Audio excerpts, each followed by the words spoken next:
ഇടമലക്കുടിയിൽ വീണ്ടും യാത്രാ ദുരിതം. പനി ബാധിച്ച 64കാരനെ ചുമന്ന് ആശുപത്രിയിലെത്തിച്ചു.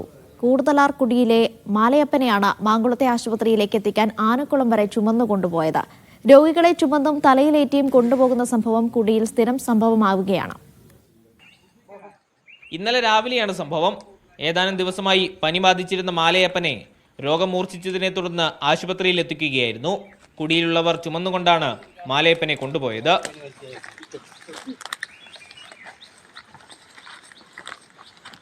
കയ്യിൽ താങ്ങിയെടുത്ത് കാട്ടുവഴികളിലൂടെ ആനക്കുളത്തെത്തിച്ചു. അവിടെ നിന്നും ആംബുലൻസിൽ മാങ്കുളത്തെ ആശുപത്രിയിലേക്ക് കൊണ്ടുപോയി. ഇടമലക്കുടിയിലെ സൊസൈറ്റിക്കുടി ഉന്നതിയിൽ ആശുപത്രി ഉണ്ടെങ്കിലും കൂടലാർ, മീൻകുത്തി ഉന്നതികളിൽ നിന്ന് അങ്ങോട്ടേക്ക് എത്തുക ദുഷ്കരമാണ്. ഈ ഉന്നതികളിൽ നിന്നുള്ളവർ മാങ്കുളത്തെ ആശുപത്രിയെയാണ് ആശ്രയിക്കുന്നത്. മഴ മൂലം തകർന്നു കിടക്കുന്ന വഴി ഉടൻ ശരിയാക്കണമെന്നാണ് ഉന്നതി നിവാസികളുടെ ആവശ്യം. മീഡിയ 1 ഇടുക്കി.